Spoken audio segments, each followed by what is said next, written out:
বন্ধুগণ নমস্কার, আমি শীতাংশু বলছি। আজকে একটা বিশেষ খবর নিয়ে আপনাদের কাছে এলাম। বিভিন্ন নিউজ চ্যানেলে খবরটা পড়েছে, তো আমি রয়টার্সের রিপোর্টটা পুরোটা পড়লাম। সেটা হচ্ছে যে পাকিস্তানের যে অর্থমন্ত্রী তিনি হচ্ছেন আপনার মোহাম্মদ ঔরঙ্গজেব। তিনি যে ইউএস ট্রেজারি সেক্রেটারি স্কট ব্যাসেন্ট তার কাছে পাকিস্তানকে 5 বছরের জন্য $10 বিলিয়ন লোন চেয়েছেন। এখন এই $10 বিলিয়ন লোনটা চেয়েছেন, কেন চেয়েছেন সেটা হচ্ছে যে তাদের যে বৈদেশিক মুদ্রা, সেই বৈদেশিক মুদ্রাটাকে ফরেন এক্সচেঞ্জটাকে একটা স্থিতিশীল করতে চাই। বৈদেশিক মুদ্রার ভাণ্ডার খুব খারাপ অবস্থায় আছে। দ্বিতীয়ত হচ্ছে বৈদেশিক মুদ্রার রিজার্ভটা থাকবে, ফলে যে রুপি অর্থাৎ নিজস্ব যে কারেন্সি পাকিস্তান কারেন্সি তার উপরে চাপটা কমবে। আর তৃতীয়ত হচ্ছে যে পাকিস্তান যেহেতু ইরান এবং আমেরিকার যে সংকট, সেই সংকট নিয়ে কূটনৈতিক তৎপরতা করছে, তাতে তাদের একটু গুরুত্ব বেড়েছে। এটা তো ইন্টারন্যাশনালি বলাই হচ্ছে। তো গুরুত্ব যে খুব একটা বেড়েছে আমি মনে করি না, কারণ তাদের এই দৌত্যের কোনো ফল কিন্তু দেখা যায়নি। তবে ঠিক আছে, ইরানকে এবং আমেরিকাকে এক টেবিলে নিয়ে এসে বসিয়েছে, এইটা অবশ্যই একটা বড় ব্যাপার।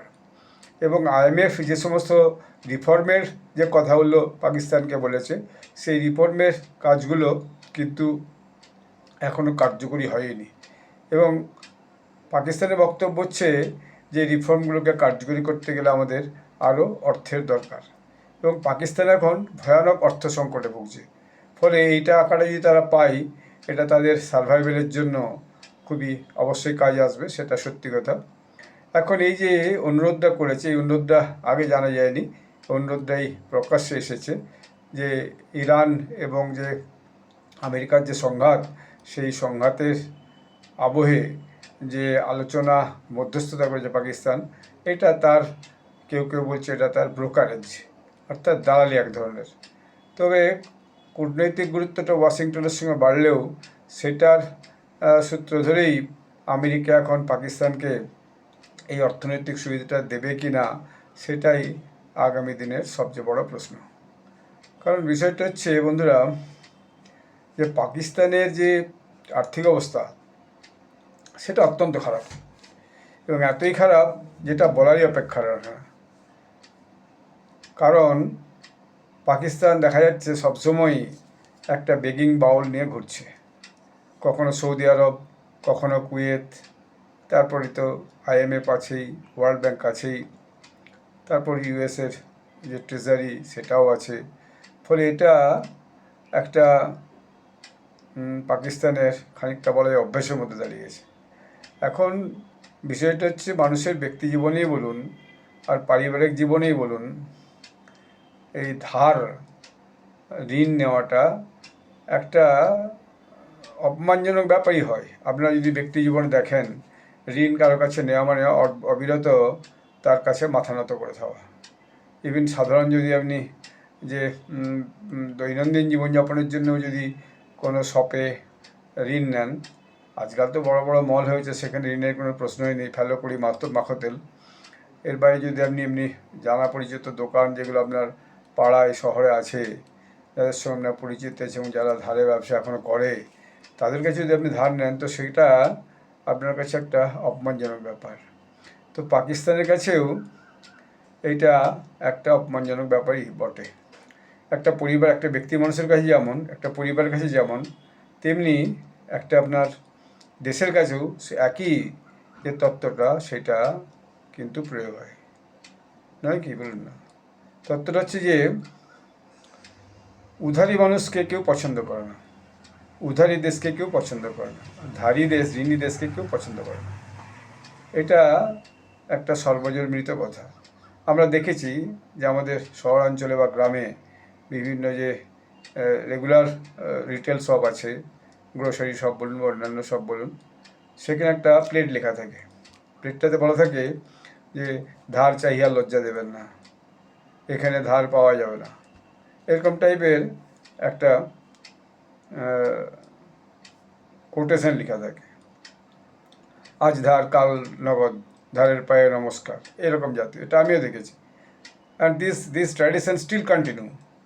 যদি আপনার পাড়ার দোকানে বা শহরের দোকানে দেখেন, যেগুলো লোকাল রিটেল শপ, মল ছাড়া, সেখানে কিন্তু এগুলো লেখা থাকে।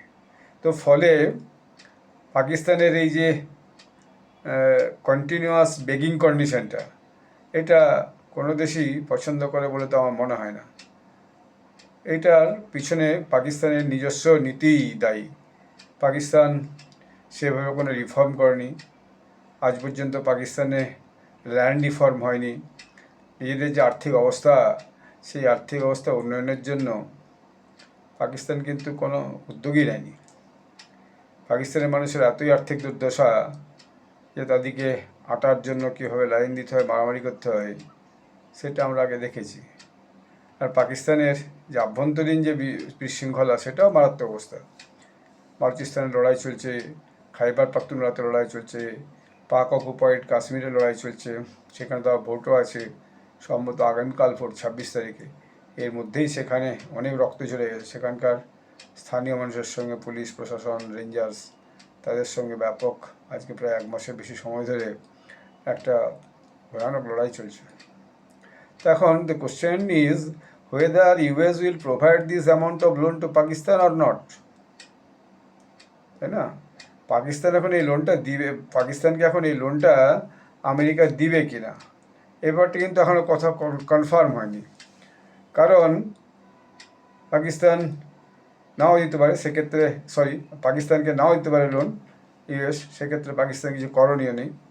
আবার পাকিস্তানকে দিতেও পারে। পাকিস্তানের দেওয়ার পেছনে কতগুলো লজিক অবস্থা আছে। সেই লজিকটা হচ্ছে যে এই অঞ্চলে পাকিস্তানকে মধ্যস্থতা করে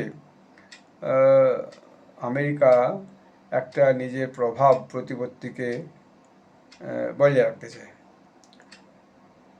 চীনের সঙ্গে আমেরিকার সম্পর্ক ভালো নয়, ভারতের সঙ্গে আমেরিকার সম্পর্ক ভালো নয় ইন দ্য সেন্স খুব মধুর তো নয়। আর বাকি দেশগুলো তো খুবই ছোটো ছোটো দেশ। ইরানের সঙ্গে তো ভয়ানক লড়াই চলছে।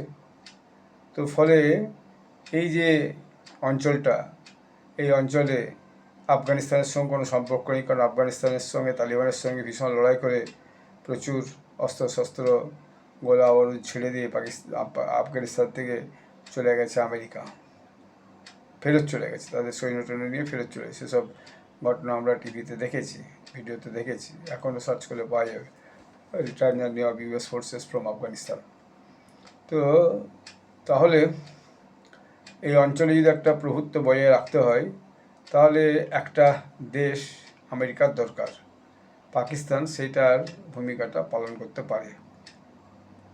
এটা এই ঋণটা পুনরায় দেওয়ার একটা অন্যতম কারণ অবশ্যই, যদি ফাইনালি ঋণটা পাকিস্তান পায় এবং US যদি ডাইরেক্ট ট্রেজারি থেকে দিতে ইচ্ছুক হয় বা দেয়, অথবা কোনো ব্যাংকিং প্রতিষ্ঠানকে দেওয়ার জন্য সেখানে পাঠিয়ে দিয়ে অনুরোধ করে, তো ফলে সেক্ষেত্রে কিন্তু পাকিস্তান এই ঋণটা পেয়ে যাবে।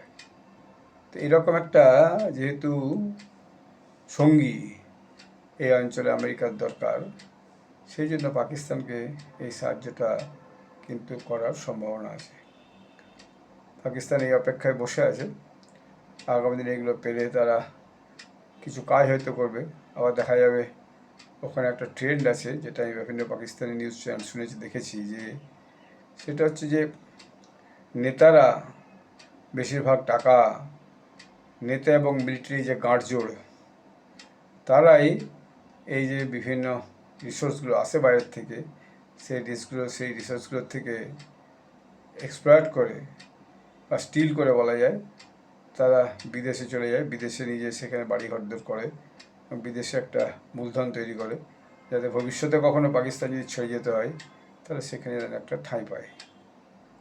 একটা সেকেন্ড হোম বেশিরভাগ পাকিস্তানের যে elite class, political elite, business elite, military elite, তারা কিন্তু হয় দুবাই, না হয় কানাডা, না হয় লন্ডন, না হয় ফ্রান্স, কোথাও না কোথাও কিন্তু করে রাখে যে পাকিস্তানে কোনো গোলমাল হলে তারা যাতে সেখানে চলে গিয়ে নির্বিবাদে থাকতে পারে। এইটা কোনো তো নতুন নয়। যেমন এখন নওয়াজ শরীফ, তিনি সম্ভবত লন্ডনে কিংবা দুবাইয়ে আছেন, হ্যাঁ দুবাই কিংবা লন্ডনে আছেন, লন্ডনে ওদের ঘর আছে, লন্ডনেই সম্ভবত আছেন। শাহবাজ শরীফও সেখানেই থাকতেন, ফিরে এসে প্রধানমন্ত্রী হয়েছেন। তো ফলে আগামী দিনে পাকিস্তান এই লোনটা পাবে কি না এবং পেলে পরে কীভাবে খরচা করে আর কিন্তু কতটুকু আর্থিক স্টেবিলিটি আনতে পারে, সেটাই এখন দেখার। তো পাকিস্তানের যে অতীত রেকর্ড, সেই অতীত রেকর্ডে তারা কিন্তু যত টাকা নিয়েছে সেই টাকা তারা যে সঠিকভাবে কাজে লাগিয়ে দেশের যে বেসিক প্রবলেমসগুলো সেগুলো সমাধান করার ব্যাপারে উদ্যোগী হয়নি। আর মানুষের কাছে যে বেসিক ফেসিলিটিসগুলো পৌঁছে দেওয়া, সেই ব্যাপারেও তাদের কিন্তু খুব একটা উদ্যোগ নেই। অর্থাৎ একটা ডেডিকেটেড ডেমোক্রেটিক সেটআপে ডেডিকেটেড আপনার অ্যাডমিনিস্ট্রেশন যারা সত্যি জনগণের জন্য কাজ করবে, সেই প্রমাণটা কিন্তু পাকিস্তান এখনো পর্যন্ত দেয়নি। ফলে আগামী দিনে দেখার ব্যাপার আছে যে যদি লোনটা পায় পাকিস্তান কীভাবে খরচা করে এবং তাতে পাকিস্তানের আমজনতার ইমিডিয়েট কী লাভ হয়, লং টার্ম বেনিফিট কী হয় এবং ফিউচার বেনিফিট কী হয়। অর্থাৎ ইম্প্যাক্টের বেনিফিটের তিনটে একটা short term benefit, long term benefit এবং ফিউচার বেনিফিট। তো ফলে সেটা আগামী দিনে দেখা যাবে। পাকিস্তানি ইউটিউব চ্যানেল বা নিউজ চ্যানেল থেকে যদিও পাকিস্তানের বেশিরভাগ যে মেন স্ট্রিম মিডিয়া তারা সবাই সরকারের গল্প ছাড়া অন্য কোনো গল্প বলে না। তো ইউটিউব মিডিয়াগুলো অনেক সময় সত্যি কথার আলোচনা করছে অল্টারনেটিভ মিডিয়া হিসেবে। সেই হিসেবে আমরা অনেক ভেতরের খবর এখন জানতেও পাচ্ছি, বা সোশ্যাল মিডিয়ার মাধ্যমে পাকিস্তানের বিভিন্ন খবর সারা বিশ্বে তথা ভারতে এসে পৌঁছাচ্ছে। লেট ওয়েট অ্যান্ড সি কী হয় আগামী দিনে, দেখা যাক। সেরকম কোনো ডেভেলপমেন্ট হলে আমি আপনাদেরকে ভিডিও করে জানাবো। আপনারা সবাই ভালো থাকবেন। ধন্যবাদ। জয় হিন্দ। বন্দে মাতরম।